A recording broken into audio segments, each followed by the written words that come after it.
রাজনৈতিকভাবে ব্রিটিশ বিরোধী আন্দোলন থেকে শুরু করে এই রংপুর প্রত্যেকটি আন্দোলন সংগ্রামে অগ্রণী ভূমিকা পালন করেছে। আমরা স্মরণ করছি আজকের দিনে আমাদের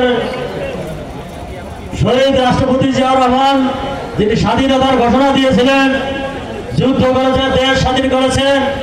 সেই ভাষা আন্দোলন থেকে শুরু করে ৭১-এর স্বাধীনতা আন্দোলন, ৯০-এর গণ অভ্যুত্থান এবং ২৪-এর ১৭ বছর আন্দোলনের ২৪-এর সেই ছাত্র জনতার অভ্যুত্থান, সকল শহীদদের প্রতি শ্রদ্ধা নিবেদন করছি। যারা শহীদ হয়েছে তাদের প্রতি শ্রদ্ধা।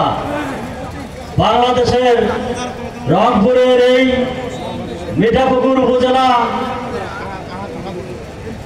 একটি ব্রিটিশ থেকে একটি আলোকিত এলাকা, নারী জাগরণের অগ্রদূত, যিনি নারীদেরকে শিক্ষায় দীক্ষায় এবং অগ্র হিসেবে পরিচালনার জন্য ভূমিকা রেখেছিলেন।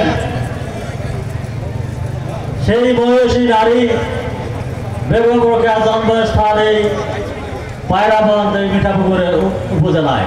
শ্রদ্ধার সাথে তাকে স্মরণ করি। বাংলাদেশে স্বাধীনতা সংগ্রাম হয়েছিল।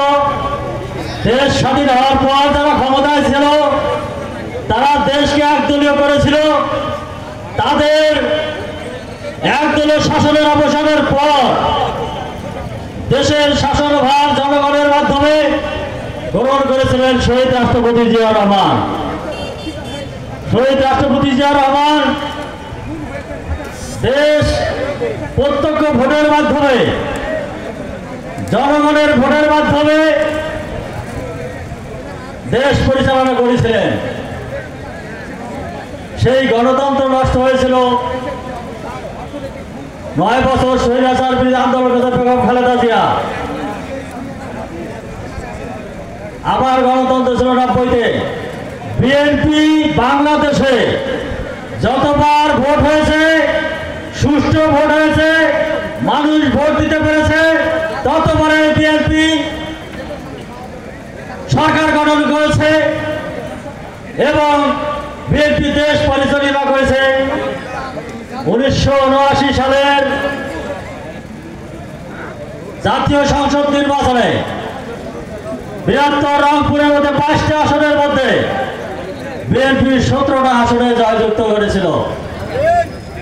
আগামী দিনে এই বিএনপি ১৭ বছর আন্দোলন করছে ভোটের জন্য, গণতন্ত্র রক্ষার জন্য।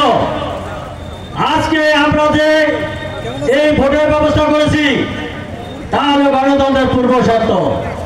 আমরা দলের মধ্যে গণতন্ত্র দিতে চাই, দলের মধ্যে ভোট চর্চা হোক, যা দেশের জনগণ গণতন্ত্রের জন্য ভোটের ব্যবস্থা করবে। ভোট হবে